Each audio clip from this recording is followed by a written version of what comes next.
Hello sir, आपको एक call आपके कार्ड से संबंधित किया जा रहा है। सर, बताना चाहूंगी कि आपके खाते को 50,000 की लॉटरी लगी है। सर, आपका एटीएम कार्ड एक्सपायरी होने वाला है सर। ऐसे कैसे होने वाला है?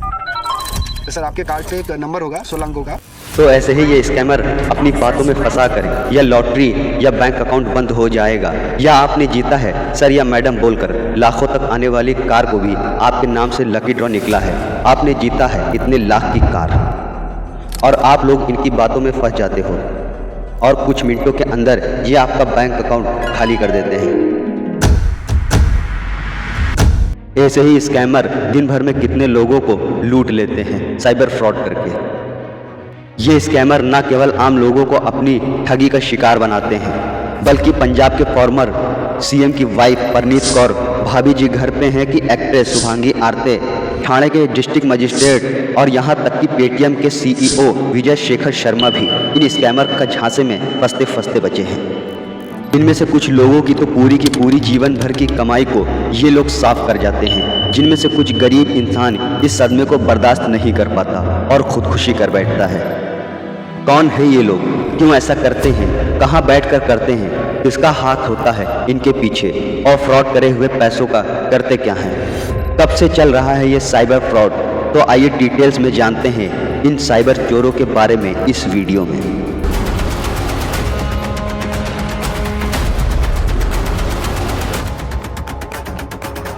भारत का एक राज्य है झारखंड। झारखंड का एक जिला है जामतारा। जी हाँ दोस्तों, इसे साइबर क्राइम का गढ़ भी कहा जाता है। अधिकतर हमारे आप लोगों के पास जितनी भी इस टाइप की कॉल आती हैं वो यहीं से ऑपरेट की जाती है। सबसे पहले आप इन लोगों के घरों को देखिए।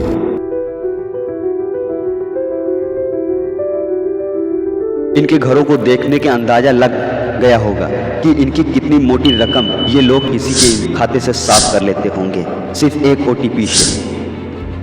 यहाँ हर घर किसी आलीशान बंगले से कम नहीं। किसी की कीमत 5 करोड़ तो किसी मकान की कीमत 2-3 करोड़ से कम की नहीं होगी। जामतारा से जब आप बंगाल की दोगापुर की ओर बढ़ेंगे तो रास्ते में एक गांव मिलेगा करमटाण। ये सबसे कुख्यात जगह है साइबर क्राइम का। ये एक आदिवासी बहुल इलाका है, बंगाल के बॉर्डर से सटा हुआ, और महान समाज सुधारक ईश्वर चंद विद्यासागर तकरीबन 150 साल पहले अपने जीवन का अंतिम 18 साल यहीं बिताए थे। ये करमटाण इलाका जामतारा का सबसे बदनाम जगह है। यहाँ सबसे पहले शुरुआत हुई थी दिन दिहाड़े आते जाते लोगों का सामान, घड़ी, पैसे आदि लूट लिया जाता था। इन लोगों की हिम्मत इतनी बढ़ जाती है कि ट्रेन में घुसकर नशीला पदार्थ यात्रियों को सुंघाकर सामान, पर्स, पैसे लूट लिया करते थे। और कुछ सालों बाद आता है टेक्नोलॉजी का ज़माना। ये लोग उससे भी फ्रॉड करना शुरू कर देते हैं। इजी रिचार्ज के माध्यम से होता था, पहले उसी से चलता था। 1000 करा दिया, 5000 करा दिया, 2500 लेता था। 50% का मार्जिन रहता था पहले। इस इजी रिचार्ज से गिफ्ट का ऑप्शन होता था। इसी का लालच देकर ये लोग फ्रॉड करते थे। इसमें इन लोगों का 50% का मार्जिन रहता था। फिर 2010 में टेलीकॉम सेक्टर आया तो एटीएम कार्ड से रिचार्ज करना ऑप्शन होया। फिर क्या, ये लोग टेक्नोलॉजी के हिसाब से अपने आप को भी अपडेट करते रहते हैं और फ्रॉड का नया नया तरीका निकालते रहते हैं। ऐसे करते करते इस गांव से उस गांव और धीरे धीरे पूरा जामतारा जिला बन जाता है साइबर क्राइम का पूरा गढ़। साल आ जाता है 2012। इसमें ये लोग पेटीएम बैंक, एयरटेल पेमेंट जैसे ऐप का यूज़ करके लोगों से फ्रॉड करना शुरू कर देते हैं। ये स्कैमर इतनी चालाकी से फेक वेबसाइट किसी भी बैंक की बनाकर गूगल पे डाल देते हैं। इसमें ये लोग करते क्या हैं, जैसे ही आप गूगल पे जाकर टाइप करेंगे SBI, HDFC, Punjab national bank, उसी में इनकी फेक वेबसाइट ऊपर ही आ जाएगी। उसमें इनका कॉन्टैक्ट नंबर होता है और आप बिना इसकी वेरीफाई किए बिना आप लोग लगा देते हो कॉल। वहीं से स्कैमर आपको अपनी बातों में फंसा लेते हैं। अगर इनकी बातों में आ गए तो ये आपका खाता साफ कर देंगे। अच्छा, वीज़ा और मास्टर कार्ड ये इंटरनेशनल वैलिड होता है। ये लमसम 150 देशों में चलता है। अब ये फ्रॉडर्स लोग करते क्या हैं, Australia, European country, UAE, Nigeria, जिसका जहां कांटेक्ट होता है वो वहां के गेटवे में उस कार्ड को चार्ज कर देता है।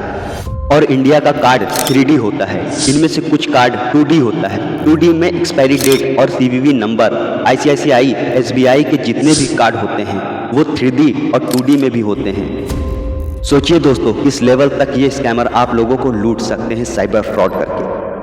इन लोगों को पता होता है कि हम लोगों की कब क्या रिक्वायरमेंट होगी। जैसे गर्मियों में लाइट कुछ ज़्यादा जाती है तो ये स्कैमर आपको एक टेक्स्ट मैसेज आपके नंबर पे भेजते हैं जिसमें लिखा होता है इलेक्ट्रिसिटी डिपार्टमेंट की तरफ से ये मैसेज आया है, आपके घर की लाइट कटने वाली है।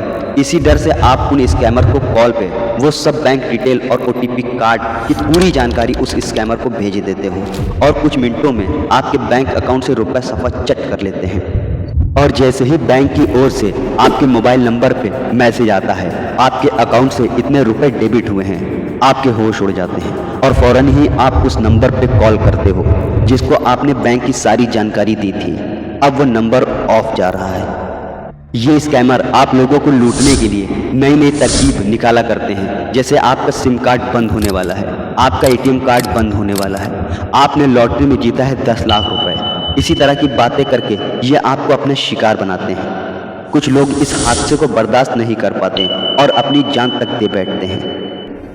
कौन होता है इनके पीछे, किसका हाथ होता है इन स्कैमर्स के ऊपर जिससे बेखौफ ये साइबर क्राइम को अंजाम देते हैं। अक्सर करके देखा गया है इस टाइप की घटना के पीछे वहाँ के लोकल मिनिस्टर्स और पुलिस वालों का ही हाथ होता है और फ्रॉड किए हुए रुपए को मिल बांट कर रखते हैं। एक रिपोर्ट के अनुसार इन स्कैमर्स की एक महीने की कमाई लाखों में हो जाती है। इस पर कोई कड़ा कानून कब बनेगा ये देखना है जिससे इन स्कैमर्स को पकड़ा जा सके और जड़ से खत्म किया जा सके। लेकिन तब तक के लिए आप लोग सतर्क रहें इन साइबर क्राइम अपराधियों से।